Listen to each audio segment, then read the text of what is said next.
Flashback. I promise it won't be another assault rifle unless something interesting happens. Guess what happens next?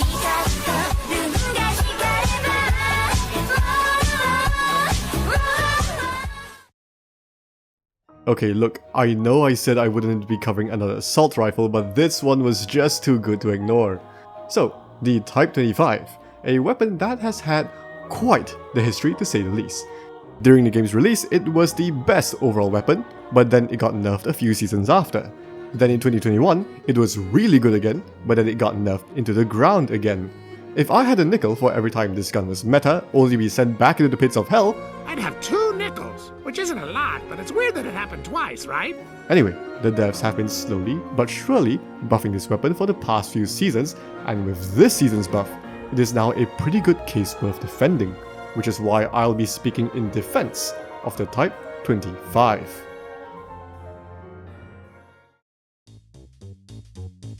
With the latest balance changes that happened this season, the Type 25 has received some noticeable improvements to its BSA and hit flinch. This change is pretty easy to overlook since it doesn't affect the weapon's lethality, but this is actually a very significant buff, as it addresses the two biggest problems with the Type 25, that being its subpar BSA and hit flinch. Prior to this season, you were either forced to play like a morbidly obese SMG or sacrifice a ton of mobility just for the weapon to shoot straight. But now, the Type 25 actually has some workable BSA. It is not amazing, but it is usable for most of the ranges you'd want to use this weapon. And besides, if the ground can get by with having a similar BSA, so can this weapon. Its hit flinch is also in line with the other assault rifles now, so you no longer have to use the steady stock just to not get uppercut in every single gunfight.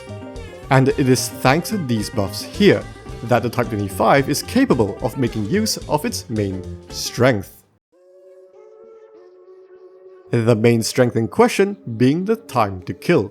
The Type 25 features a very impressive 4-tap time to kill of 210 milliseconds.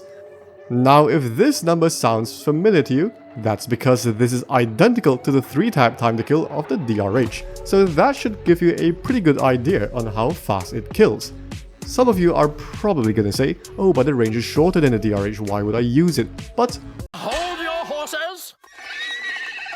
Because the Type 25 has a pretty significant advantage over the DRH.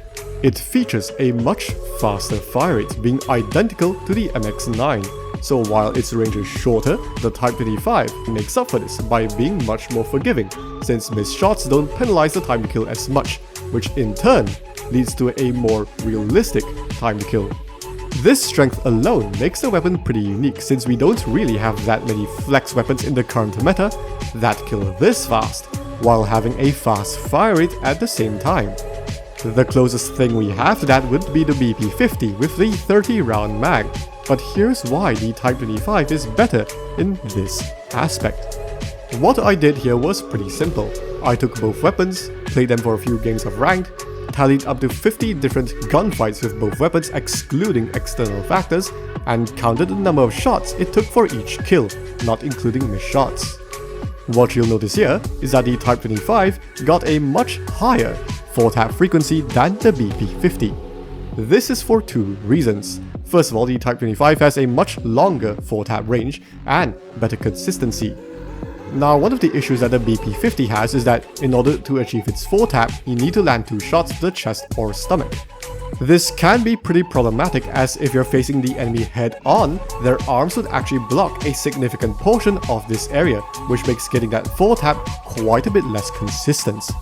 The Type 25 has no such problem. Within the initial damage phase, your 4-tap is 100% guaranteed, as you can hit them in the legs and it will still be a 4-tap.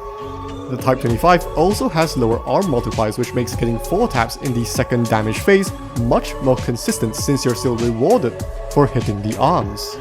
So even though the BP-50 kills faster on paper, the Type 25 will achieve its faster time to kill much more often, which means that on average, the Type 25 will be the faster killing weapon.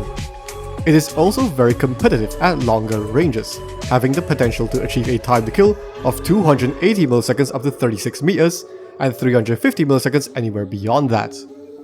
Most of its other stats are fairly decent as well. Its mobility is in line with most of the upper tier flex AR, so no complaints there, but it also features faster than average ADS time. It's not SMG level like the XM4 or BP50, but it is fast enough to allow the weapon to be played aggressively and to make use of its great time to kill. Recoil is fairly controllable. Its vertical kick is pretty low, but there is a bit of horizontal shift after the initial shots, so taking fights at long range can be a bit tricky, but this combined with its buff BSA and hit flinch should mean that gunfights within 35 meters won't be an issue. The only real downside of the Type 25 is the mag size, which is relatively small for its fire rate and shots to kill at 34. If you're used to guns like the DRH, HVK-30 and Fennec, this isn't too bad. However, the Type 25 doesn't reload as fast either, so you might find yourself getting caught reloading more often, especially in sustained gunfights. But if you can manage your ammo well and pace yourself, you can work around this issue fairly reliably.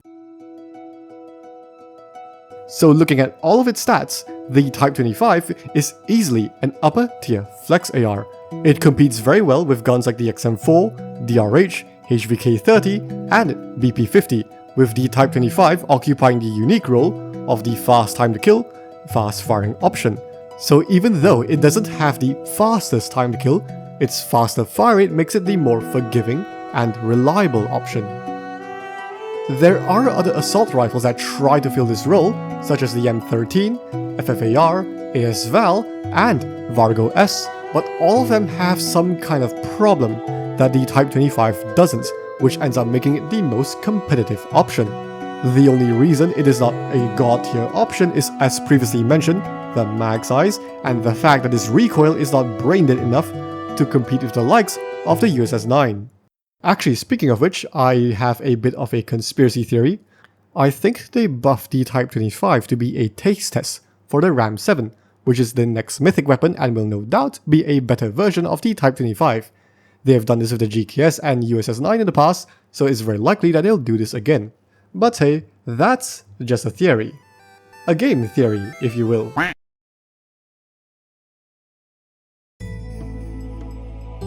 When it comes to building the Type 25, we do actually have a couple options here, but all of them involve maximizing its range to take advantage of its time to kill.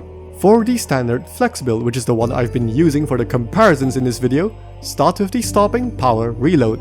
This is the mandatory attachment that gives us the time to kill profile I mentioned earlier. Mono suppressor and MIP extended light barrel to max out its range, YKM combat stock to help with ADS time, and granulated grip tape for better BSA. If you want to use this gun for longer ranges, which you can since its time to kill at long range is very impressive, swap out the last two attachments for the RTC steady stock and tactical foregrip A.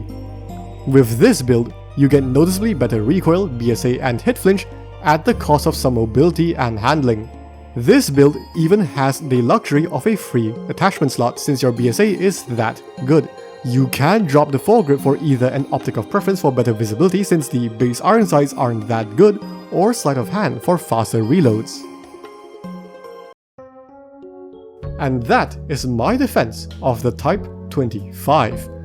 Out of all of the buffs that have happened this season, the Type 25 is easily the biggest winner, going from a low to mid tier assault rifle to an upper tier weapon that fits well within the meta. As for how I feel about the weapon, I've been thoroughly enjoying it as I grind my way to Legendary, being easily one of my new favorites. There's something very nice about having a combination of a great time to kill and a forgiving fire rate, which just makes it oh so comfortable to use compared to something like an Odin. But that's just my experience from using the weapon. So what do you guys think about the Type 25? Do you think you'll be giving it a chance now they got buffed, or will you be sticking to something a bit more familiar? Be sure to let me know in the comments. And if you found the video helpful, please leave a like and subscribe.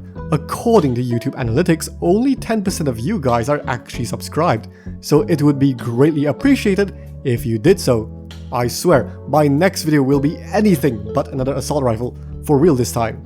Until then, I'll be seeing you in the next one. Bye bye.